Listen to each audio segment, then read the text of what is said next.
नमस्कार, first India news देख रहे हैं आप। आपके साथ मैं हूं इंदु राठौड़। हमारी खास बुलेटिन न्यूज ब्लास्ट में आप सभी का स्वागत है। और चलिए अब खबरों की शुरुआत करेंगे और आपको जानकारी दे दें कि चुनावी बॉन्ड की वैधता पर सुप्रीम कोर्ट का बड़ा फैसला आया है।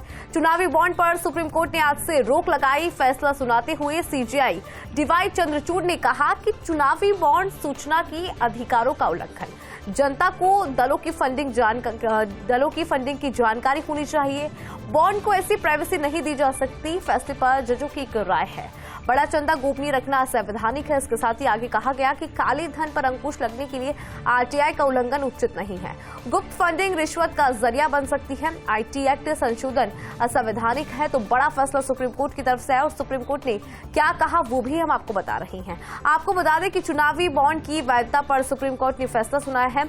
चुनावी बॉन्ड पर सुप्रीम कोर्ट ने आज से रोक लगाई है। फैसला सुनाते हुए सीजेआई डीवाई चंद्रचूड़ ने कहा कि चुनावी बॉन्ड सूचना के अधिकारों का उल्लंघन है। जनता को दलों की फंडिंग की जानकारी हो, बॉन्ड को ऐसी प्राइवेसी नहीं दी जा सकती। फैसलों पर जजों की एक राय है। बड़ा चंदा गोपनीय रखना असंवैधानिक है। काले धन पर अंकुश के लिए आरटीआई का उल्लंघन उचित नहीं है और गुप्त फंडिंग रिश्वत का जरिया भी बन सकता है। तो बड़ा फैसला सुनाया गया। साथ ही सुप्रीम कोर्ट ने कहा कि आईटी एक्ट संशोधन असंवैधानिक है। तो इस तरह से सुप्रीम कोर्ट ने आज बड़ा फैसला सुनाया। राज्य निर्वाचन आयोग से बड़ी खबर आपको बता दें, लोकसभा चुनाव की घोषणा के आहट के चलते उपचुनाव स्थगित। आपको बता दें कि पंचायती राज संस्थानों, शहरी निकायों के उपचुनाव स्थगित। पंचायती राज संस्थानों में 434 रिक्त पद और शहरी निकायों के 20 रिक्त पदों पर उपचुनाव की घोषणा हुई थी। इसके तहत 11 मार्च तक उपचुनाव कराना तय हुआ था, लेकिन भारत निर्वाचन आयोग ने इस दौरान किया इलेक्शन प्लान जारी। लोकसभा चुनाव 2024 के लिए इलेक्शन प्लानर जारी किया गया है, जिसके तहत 11 फरवरी 2024 से 14 फरवरी 2024 तक चुनावी कार्यक्रम तय किए गए हैं।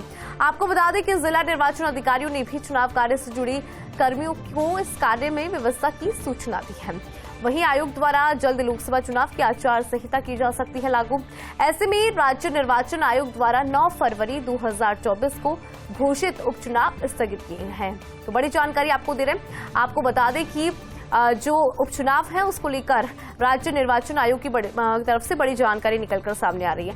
लोकसभा चुनाव की घोषणा के आहट के चलते उपचुनाव को स्थगित किया गया है। पंचायती राज संस्थानों, शहरी निकायों के उपचुनाव स्थगित हैं। पंचायती राज संस्थानों में 434 रिक्त पद और शहरी निकायों के 20 रिक्त पदों पर उपचुनाव की घोषणा हुई थी और इसके तहत 11 मार्च तक उपचुनाव कराना था, ये तय हुआ था। लेकिन भारत निर्वाचन आयोग ने इस दौरान इलेक्शन प्लान जारी कर दिया। लोकसभा चुनाव 2024 के लिए इलेक्शन प्लानर जारी किया गया है, जिसके तहत 11 फरवरी 2024 से 14 मार्च 2024 तक चुनावी कार्यक्रम तय किए गए हैं। जिला निर्वाचन अधिकारियों ने भी चुनाव कार्य से जुड़े कर्मियों की उस कार्य में व्यवस्था की सूचना भी दे दी है। वहीं आयोग द्वारा जल्द लोकसभा चुनाव की आचार संहिता भी लागू की जा सकती है। ऐसे में राज्य निर्वाचन आयोग द्वारा 9 फरवरी 2024 को घोषित उपचुनाव स्थगित किए गए हैं। और चलिए अब आगे बढ़ेंगे। आपको जानकारी दे दें कि अयोध्या के लिए राजस्थान रोडवेज बसों की सौगात आज से शुरू हुई। आज ओटीएस बसों को हरी झंडी दिखाई मुख्यमंत्री ने। आपको बता दें कि जयपुर से रोजाना दोपहर 1:15 पर अयोध्या जाएगी बस। अगर किराए की बात करें तो इसका किराया है 1089 रुपए। अजमेर से सुबह 8:25 पर बस जाएगी। इसका किराया है 1201 रुपए। उदयपुर से सुबह 7:35 पर बस रवाना होगी। इसके किराए की बात करें तो 1480 रुपए इसका किराया है। भरतपुर की भी हम आपको जानकारी दे देते हैं कि भरतपुर से बस कितनी बजे रवाना होगी। भरतपुर से रोजाना सुबह 9 बजे बस का समय है। इसके किराए की बात करें 836 रुपए किराया है। कोटा की बात करें तो कोटा से सुबह 6:30 बजे बस रवाना होगी। इसका किराया है 1240 रुपए। इसके अलावा जोधपुर की हम जानकारी दे दें तो जोधपुर से दोपहर 12:35 पर बस जाएगी और इसके किराए की अगर बात करें तो 1407 रुपए इसका किराया होगा। इसके अलावा बीकानेर से भी बस जाएगी और इसका समय है 7:50। किराए की बात करें 1417 रुपए किराया है। कार्यक्रम में भाजपा के प्रदेश अध्यक्ष सीपी जोशी मौजूद रहे, क्योंकि आज हरी झंडी दिखा दी गई है और अयोध्या जाना बसों के माध्यम से बहुत सुगम होने वाला है। और आपको जानकारी दे दें कि आज मुख्यमंत्री भजनलाल शर्मा ने इसे हरी झंडी दिखाई। रोजाना जयपुर से 1:15 बजे अयोध्या के लिए बस जाएगी। अजमेर की अगर बात बात करें तो अजमेर से भी 8:25 पर ये बस जाएगी। किराए की बात करें तो 1201 रुपए इसका किराया है। उदयपुर से 7:35 पर बस जाएगी, इसका किराया होगा 1480 रुपए। भरतपुर की बात की जाए तो 9 बजे भरतपुर से ये बस रवाना होगी, इसका किराया होने वाला है 836 रुपए। कोटा से सुबह 6:30 बजे बस जाएगी, इसका किराया है 1240 रुपए। जोधपुर से दोपहर 12:35 पर बस जाएगी, इसका किराया है 1407 रुपए। इसके अलावा बीकानेर से भी देखिए बस जाएगी 7:50 पर, किराया है 1417 रुपए। और जो कार्यक्रम था उसमें भाजपा प्रदेश अध्यक्ष सीपी जोशी भी मौजूद रहे।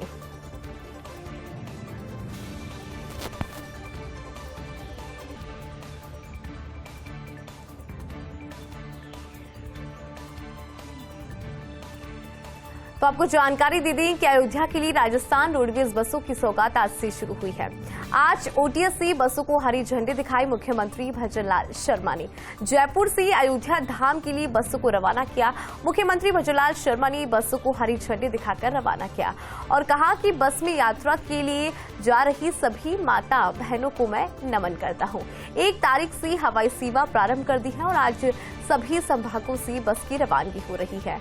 रामलला के दर्शन सभी करना चाहते हैं। रामलला यानी दुनिया के सबसे बड़े केंद्र के दर्शन करके नमन करें। मुख्यमंत्री भजनलाल शर्मा ने अयोध्या में अच्छी व्यवस्थाओं के लिए मुख्यमंत्री योगी आदित्यनाथ का भी धन्यवाद दिया। कार्यक्रम के दौरान भाजपा के प्रदेश अध्यक्ष CP Joshi, deputy CM Premchand Bairwa भी मौजूद रहे।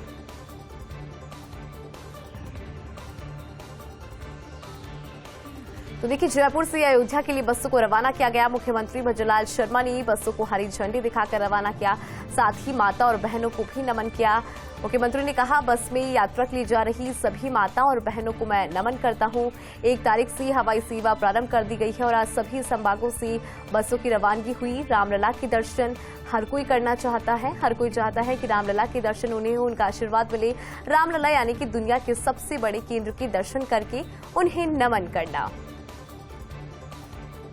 एक राष्ट्र एक चुनाव के खिलाफ प्रस्ताव पारित। आपको बता दें कि तमिलनाडु विधानसभा ने ये प्रस्ताव पारित किया है। प्रस्ताव में इसी अव्यवहारिक और लोकतंत्र के खिलाफ बताया। मुख्यमंत्री एम.के. स्टालिन ने एक राष्ट्र एक चुनाव प्रस्ताव को निरंकुश बताया है। कहा, तमिलनाडु और दक्षिण राज्यों में निर्वाचित प्रतिनिधियों की संख्या में इससे गिरावट आएगी। मुख्यमंत्री एम.के. स्टालिन ने एक और प्रस्ताव पेश किया। केंद्र से जनगणना के आधार पर 2026 के बाद प्रस्तावित परिसीमन प्रक्रिया को आगे नहीं बढ़ाने का आग्रह किया। उन्होंने इसे एक साजिश करार दिया और प्रस्ताव में केंद्र सरकार से इसे लागू नहीं कराने का आग्रह किया गया। तो प्रस्ताव को लेकर जो राजनीति है वो अब तेज होती जा रही है और देखिए, बयान भी अब सामने आ रहा है। पूरा जो बयान है वो भी हम आपको बताते हैं। तो देखिए, एक राष्ट्र एक चुनाव के खिलाफ ये प्रस्ताव पारित हुआ है। तमिलनाडु विधानसभा ने प्रस्ताव को पारित किया है। प्रस्ताव में से अव्यवहारिक और लोकतंत्र के खिलाफ बताया। तो वहीं मुख्यमंत्री एम.के. स्टालिन ने एक राष्ट्र एक चुनाव प्रस्ताव को निरंकुश बताया है। उनका बयान भी सामने, उन्होंने क्या कहा वो जरा आप जान लीजिए। उन्होंने कहा कि तमिलनाडु और दक्षिणी राज्यों में निर्वाचित प्रतिनिधियों की संख्या में गिरावट आएगी। मुख्यमंत्री एम.के. स्टालिन ने एक और प्रस्ताव पेश किया। केंद्र से जनगणना के आधार पर 2026 के बाद प्रस्तावित परिसीमन प्रक्रिया को आगे नहीं बढ़ाने का आग्रह किया। उन्होंने इसे एक साजिश करार दिया और साथ ही प्रस्ताव में केंद्र सरकार से इसे लागू नहीं करने का भी आग्रह किया गया।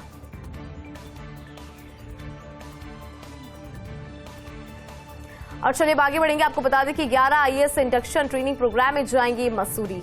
आपको बता दें कि ट्रेनिंग के दौरान इन आईएएस अधिकारियों का अतिरिक्त चार्ज देखेंगे दूसरे अधिकारी।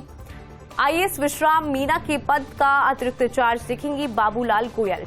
इसके अलावा आईएएस रिदेश शर्मा का अतिरिक्त चार्ज देखेंगी सीमा शर्मा प्रथम। सीमा शर्मा उनका चार्ज देखेंगी। और आपको बता दें कि आईएएस एमआई चौहान की पद का अतिरिक्त चार्ज देखेंगी रागिनी डामोर। इसके अलावा आईएएस पुखराज सेन के पद का अतिरिक्त चार्ज देखेंगे हर्ष सावंत सूखा।